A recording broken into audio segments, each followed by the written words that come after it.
Vefa Kilise Mosque is a former Eastern Orthodox church converted into a mosque by the Ottomans in Istanbul. The church was possibly dedicated to Hagios Theodorus, but this dedication is far from certain. The complex represents one of the most important examples of Komnenian and Paleologan architecture of Constantinople. Location: the building lies in Istanbul, in the district of Fatih, in the neighborhood of Vefa, less than 1 kilometer to the northwest of the other great Byzantine building in Vefa, and a few hundred meters south of the Süleymaniye Mosque. History: the origin of the building, which lies on the southern slope of the third hill of Constantinople, is not certain. The dedication to S. Theodore is based upon the identification of the surroundings with the Byzantine neighborhood of Tarkabaun area, but this is not sure. On the site, rests of buildings of the 5th century have been found.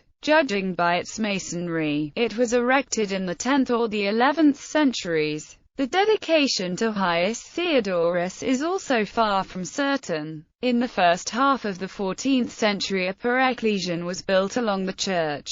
During the Latin domination of Constantinople after the Fourth Crusade, the edifice was used as a Roman Catholic church. Shortly after the Ottoman conquest of Constantinople, the church became a mosque, founded by the famous Kurdish scholar Molla Gurani, who was the tutor of Sultan Mehmed II and would become Sihul Ilm and the first Mufti of Istanbul. The mosque is also named after him. In the 19th century the mosque was badly damaged, possibly by the fire which in 1833 ravaged the surrounding quarter. In 1848 the complex was restored. In that occasion the mosaics which adorned the building were largely destroyed. It is also possible that at the same time the pareclesion was pulled down, and the 4 columns at the center of the church were substituted with pillars. In 1937, the building underwent a partial restoration, and its surviving mosaics were uncovered and cleaned. Architecture and decoration: the church proper, which has never been studied systematically, has a cross-in-square plan, with each side 9 meters long. Together with the Eski Imarat Mosque, provides an example of the Komnenian style in Constantinople. Its masonry consists of bricks, mounted adopting the technique of the recessed brick, typical of the Byzantine architecture of the Middle Period.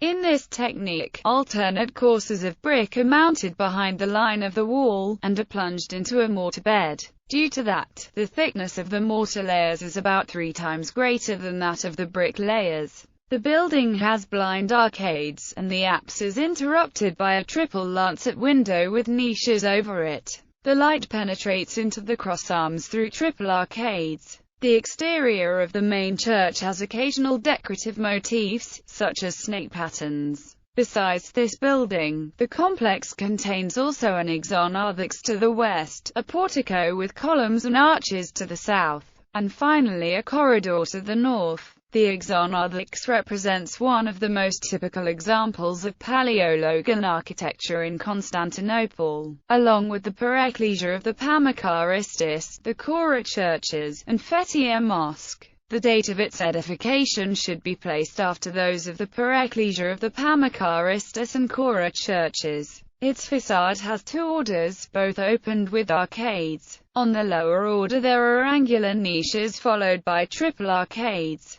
The higher order is quite different from the lower, and has 5 semicircular blind arcades framing windows. The masonry is made of banded and colorful brickwork and stonework, especially visible on the north side. Overall, the execution is less refined than in the pareclesion of the Fethiye Mosque. The exonarthex is surmounted by 3 domes. The lateral ones are of umbrella type, while the central one has ribs. The internal decoration of the exonarthex includes columns, capitals and closure slabs, which are all reused material from the early Byzantine period. The 3 domes were all covered with mosaics. Those on the south and the central domes were cleaned in 1937 under the direction of M.I. Nomides and the Ministry of Mosques, but as of 2007 they have disappeared almost completely. They represent respectively the Virgin Theotokos surrounded by prophets and two imperial offices with prophets.